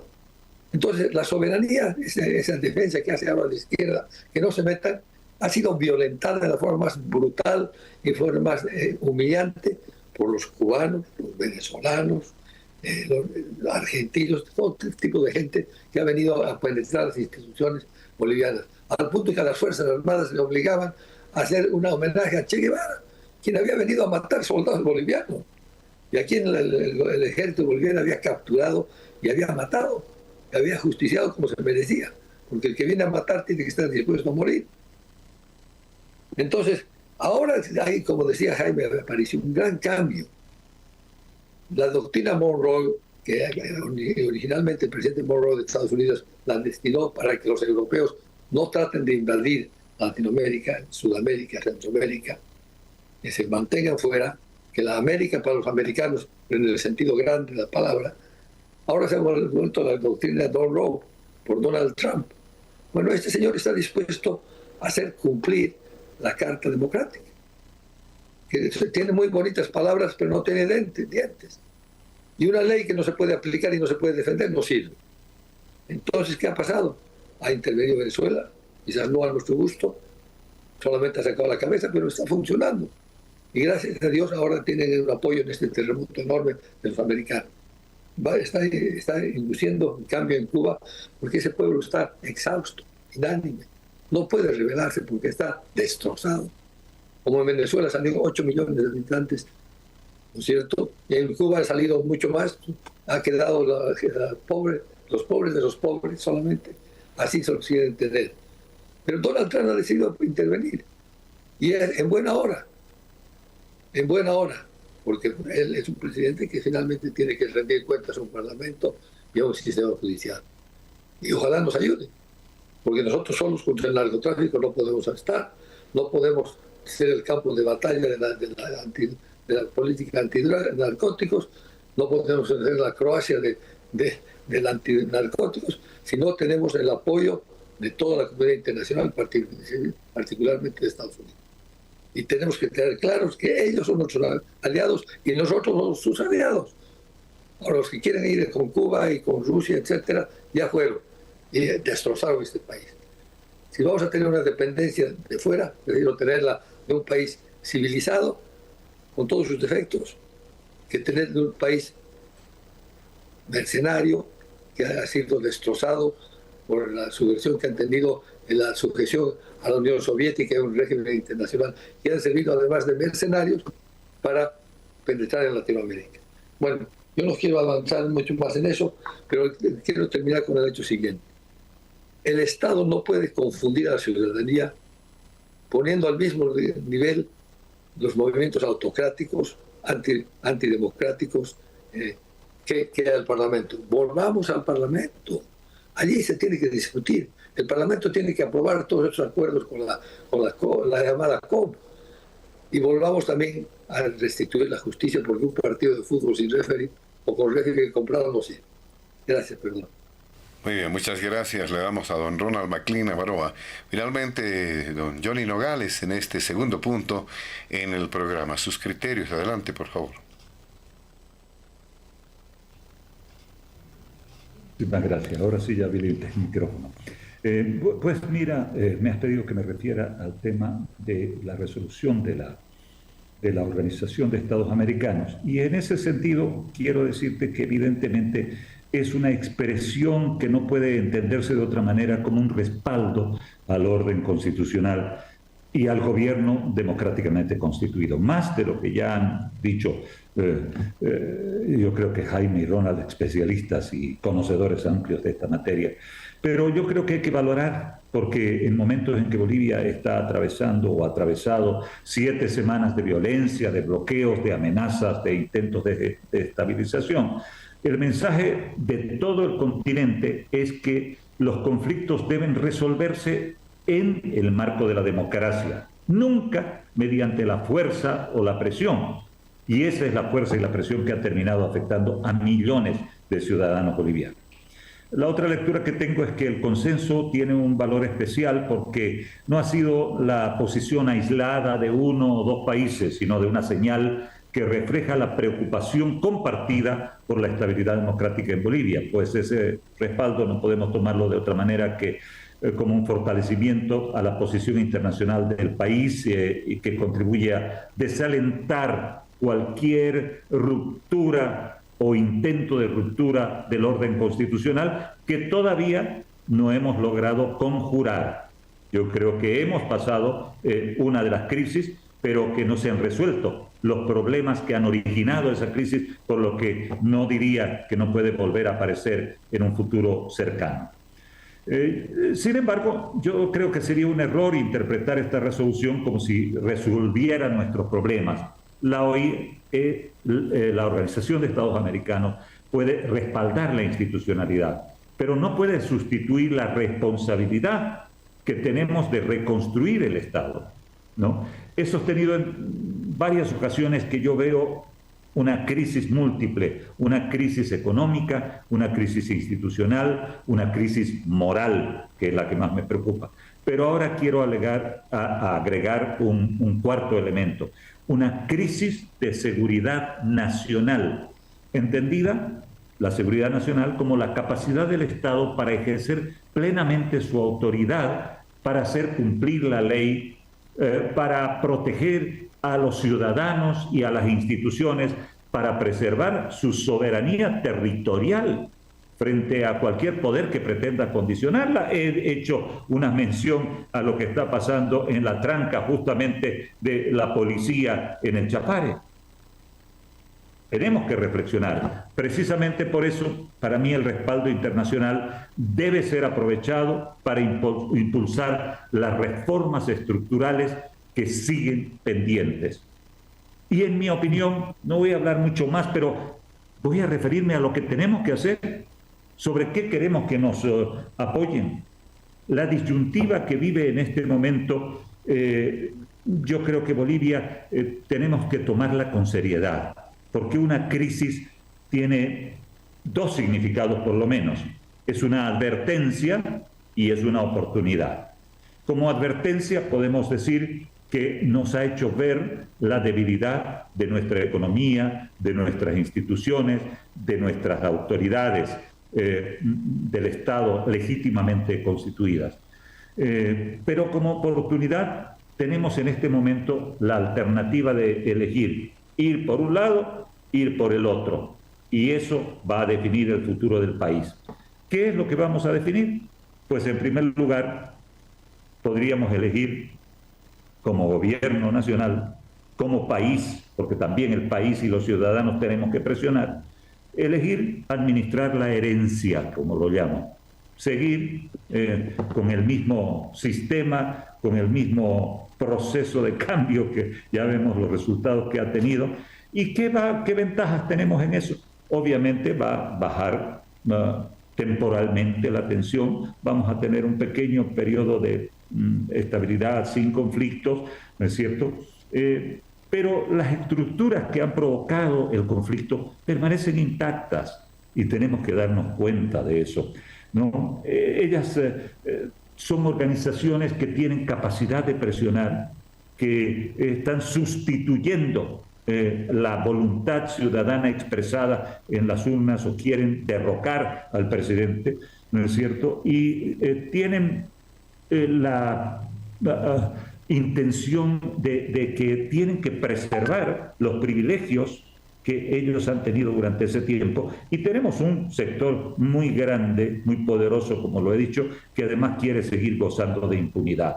De manera que eso yo creo que va tarde, más temprano que tarde, a provocarnos un nuevo estallido que quiera perforar, que quiera derrocar, que quiera dejarnos sin democracia en Bolivia, en atención a sus conveniencias. Esa es una de las alternativas. La otra alternativa es tomar la decisión de reconstruir Bolivia.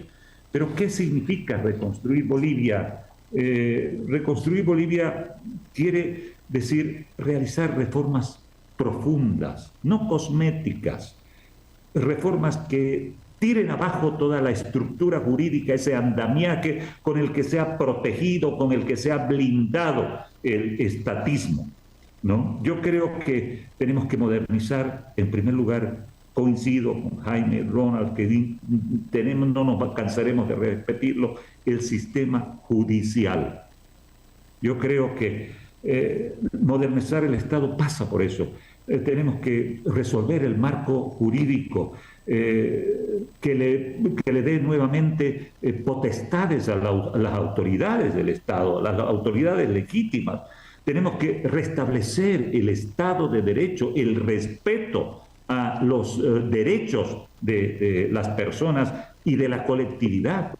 No podemos permitir más bloqueos. Esa es la palabra que voy a usar directamente. Tenemos que luchar contra ese monstruo de muchas cabezas, y es un monstruo que está oculto, que no se lo puede identificar muchas veces públicamente, porque me van a decir, pero deme pruebas, pero todos sabemos que está ahí, agazapado. Es el monstruo que se llama la corrupción, el crimen organizado y las actividades ilícitas. Entonces, yo creo que sería ingenuo pensar que no van a reaccionar quienes van a ser afectados por las medidas que hay que tomar. Ellos están, repito, protegiendo sus privilegios y su impunidad y van a hacer todo lo posible por preservarlos. Por eso es que no se podrá encarar ese desafío tan inmenso de desarmar semejante estructura que me he ocupado de tratar de señalar en mi segunda intervención, que se ha construido durante 20 años, 2 décadas, de la noche a la mañana. Pero además es ingenuo, es insólito, es errado pensar que puede hacerlo un solo partido o una sola persona. Por eso voy a insistir en algo que he venido diciendo hasta el cansancio. Se necesita la unidad de la clase política nacional. Se necesita que los partidos políticos que tienen de alguna manera cierta afinidad política, y eso significa sobre las medidas que hay que tomar, se pongan de acuerdo, no de acuerdo en repartirse ministerios, no de acuerdo en repartirse pegas, que eso es lo que ha contribuido a destruir justamente esa democracia pactada que con tanto enojo pronunciaba el señor Evo Morales como la peor de las desgracias de Bolivia, cuando la democracia es eso, es pacto, es acuerdo, es negociación, no es imposición como él está acostumbrado a hacerlo. Entonces, tiene que haber ese pacto, ese acuerdo, esa negociación, ese trabajo conjunto de nuestras fuerzas políticas, y no solamente de los políticos, de los ciudadanos, Tenemos que comprometernos porque de eso depende nuestro país. No hay más elección. Discúlpenme, el resto es tratar de ser medianero, es decir, el estar a la mitad o el ser progresivo en la adopción de medidas no nos va a llevar al éxito. Van a retornar los problemas y vamos a estar nuevamente lamentándonos. Es hora de tomar decisiones. Ese es el mensaje con el que quiero cerrar. Muy bien, muchas gracias. Le damos a don Johnny Nogales. Nos vamos rápidamente al último punto de Diálogo en Panamericana, pero aprovechamos que Diálogo en Panamericana se transmite en video por YouTube y Facebook en formato de audio a través del Spotify. Si no pudo conectarse desde el inicio, encontrará todos los episodios completos en las plataformas ya mencionadas. Nos vamos al último punto de Diálogo en Panamericana y por la premura del tiempo vamos a pedirles a nuestros invitados especiales, por favor, máximo a 4 minutos a lo sumo, para hablar de un tema importante. El tema de los bloqueos ha generado una suerte de reflexión. ¿Qué hacemos a futuro? Los bloqueos de más de 50 días han generado mucho daño. No solamente a la economía, ha habido pérdidas de vidas humanas.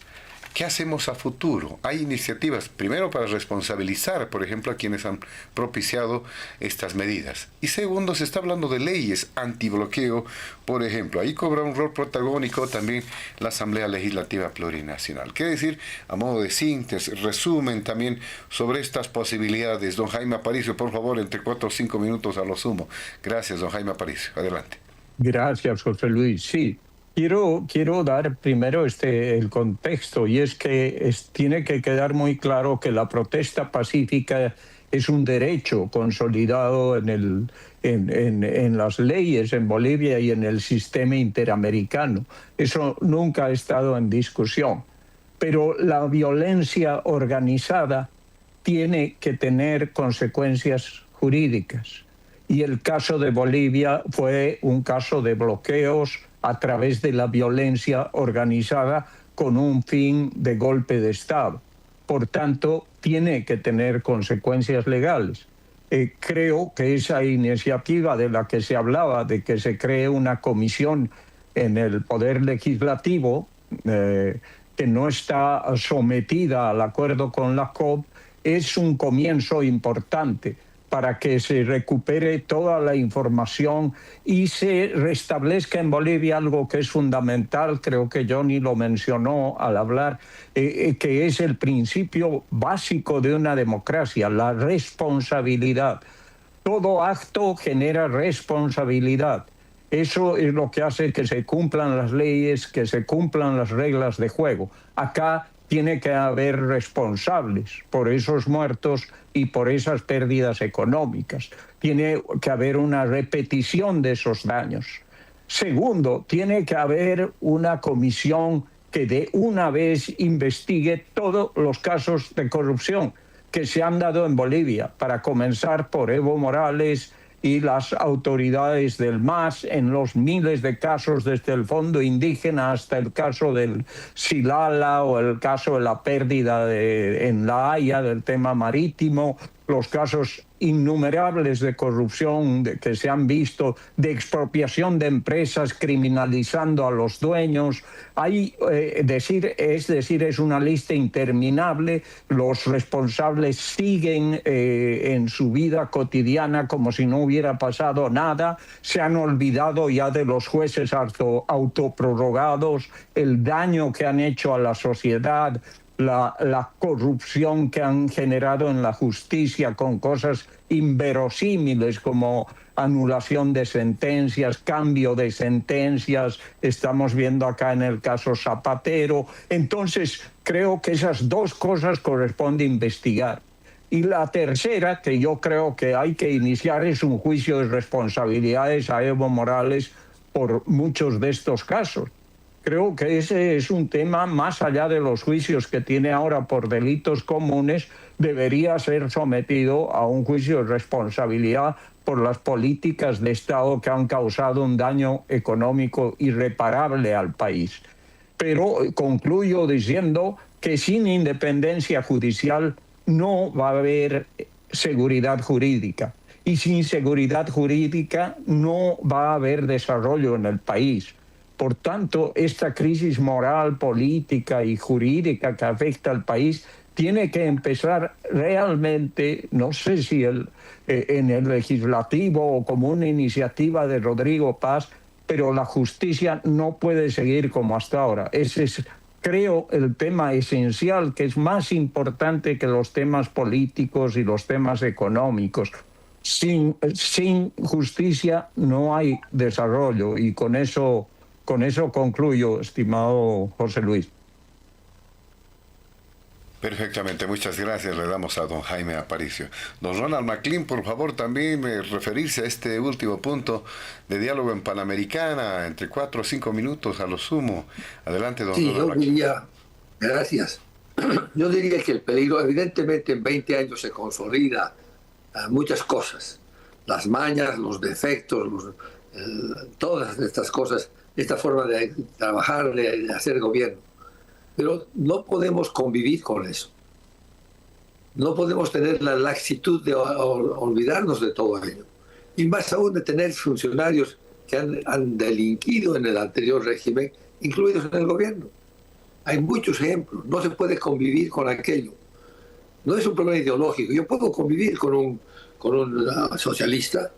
En efecto, uno de los grandes concejales a quien yo he respetado muchísimo en la alcaldía fue Chico González, Valdivia, perdón. Era del Partido Socialista 1. Diferíamos en muchas cosas, pero era un hombre íntegro. Entonces no se trata de la diferencia política, eso es tolerable. Los políticos pueden hablar, se trata de la impunidad, se trata de la laxitud, se trata de hacerse del gobierno y aprovechar de lo que existe para seguir siguiendo haciendo lo mismo que se hacía antes.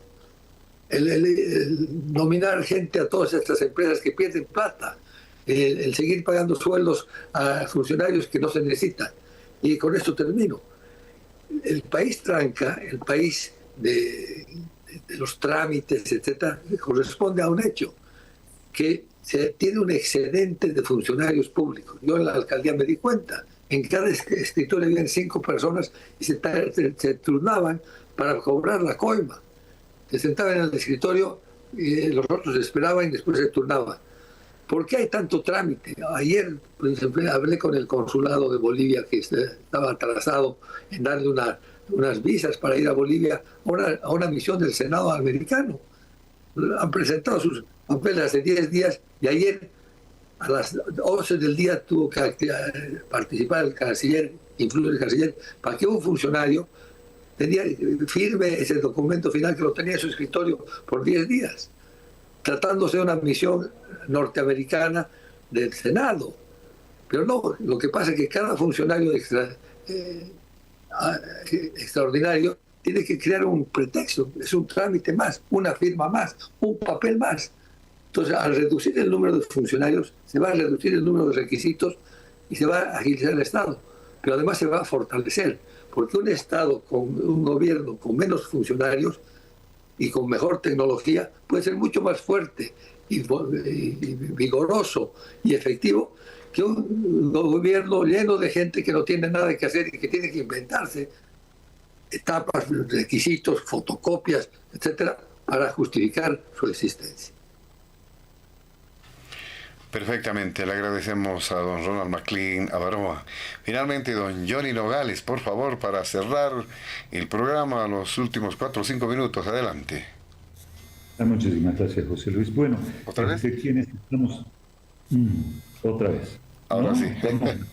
Adelante. Bueno, decía que mientras nosotros que estamos en este momento en el panel hablando sobre la crisis, no aprovechemos la oportunidad que hemos tenido de vivir una crisis similar de la de 1985, participar activamente en su solución, no estaríamos aportando absolutamente nada. Y el primer aporte que quiero yo hacer es lo que establece la diferencia entre un gobernante y un jefe político y un estadista. Recordemos que de no haber mediado la unión en el Pacto por la Democracia entre Acción Democrática Nacionalista y el Movimiento Nacionalista Revolucionario, esto no hubiera sido posible de conjurar en 1985. Y yo creo que esa unión fue virtuosa y es lo que tenemos que replicar. ¿Por qué? Porque la diferencia entre un gobernante o un jefe de partido político y un estadista es que el gobernante o el jefe del partido político piensan en la próxima elección. ¿En quién piensa el estadista? En la próxima generación. Eso es lo que necesitamos. No vernos ahora con el conflicto entre manos, sino imaginarnos cómo queremos estar de aquí a 20, de aquí a 30 años. ¿Queremos ser una nueva Nicaragua? ¿Queremos ser la Venezuela de Chávez o Maduro? ¿Queremos ser la Cuba de Fidel, de su hermano o de Díaz-Canel? ¿Qué país queremos construir para nosotros y para nuestros hijos? Esto es lo que tenemos los bolivianos ahora que responder como nuestro principal desafío. Y no podemos permitir que nuestros gobernantes se equivoquen y tomen una decisión errada, porque la vida nuestra, de nuestros hijos y nietos, está justamente pendiente de lo que se haga a partir de este momento. Tomar decisiones radicales o administrar la herencia, como lo he llamado. Yo creo que hago votos para terminar, con que nosotros vamos a tener la capacidad de responder ese reto y que mañana vamos con la mayor certidumbre sobre las acciones que hemos tomado a pensar que elegimos el camino correcto. Porque el país no cambia cuando termina un conflicto. El país lo hace cuando decide transformar, cambiar, modificar las condiciones que llevaron a ese conflicto. Y eso es precisamente lo que se tiene que hacer con decisiones radicales. Yo creo que la gran tarea de nuestra época es la que acabo de señalar y que estamos impelidos, desafiados a hacerla con lucidez, con decisión, con grandeza. Apelo a los dirigentes políticos, pero principalmente al gobierno, porque el que tiene que dar el primer paso para construir un gran acuerdo político es el presidente de la República. Y yo creo que en lugar de pelearse y de estar cambiando expresiones ofensivas entre uno y otro, tenemos que pensar en el país. Por eso apelo a la grandeza. Y yo creo que los bolivianos necesitamos confiar en nuestros líderes hoy día, que nos van a sacar de este hueco, de esta crisis, y que se va a agravar si no tomamos las decisiones correctas. Yo voy a despedirme deseando que Dios bendiga nuestra patria, que Dios nos ilumine para que tomemos las decisiones correctas, para que adoptemos el camino del progreso, del desarrollo, del bienestar, de la justicia social y del crecimiento para todo Bolivia, esta que es nuestra única patria, la Bolivia que amamos. Muy bien, muchas gracias. Le damos a don Johnny Nogales y también a todos nuestros invitados de este fin de semana. De esta manera, amigos de Panamericana, llegamos a la finalización de Diálogo en Panamericano, un programa distinto al habitual, a través del contacto virtual, fuera de la sede de gobierno a nivel internacional, también en el interior del país, para contar con las voces de personalidades de la talla con las que hemos tenido en esta jornada. Agradecemos la participación de nuestros invitados especiales de este fin de semana. Desde Washington, al ex embajador de Bolivia ante la OEA, don Jaime Aparicio. También desde Washington, Estados Unidos, a don Ronald McLean Avaroa, ex canciller boliviano. Y también desde Santa Cruz, al analista don Johnny Nogales. Les recordamos antes del cierre de Diálogo en Panamericana que el programa está disponible en video en YouTube y Facebook y en audio en Spotify y otras plataformas del podcast. A través de estos canales usted puede disfrutar de todos los episodios cuando quiera y sin interrupciones. De esta manera, amigos de Panamericana en todo el país y también a nivel internacional, llegamos a la finalización del programa. A nombre de la dirección de Panamericana, la planta ejecutiva y quien les habla, José Luis Flores, el compromiso de que el programa retorna el siguiente fin de semana. Permiso.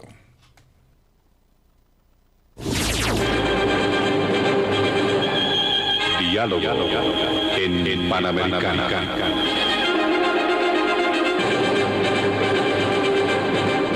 La radio agradece por la atención prestada al programa de hoy. Les invitamos a la próxima entrega del Departamento Periodístico de Panamericana, cuando anunciemos: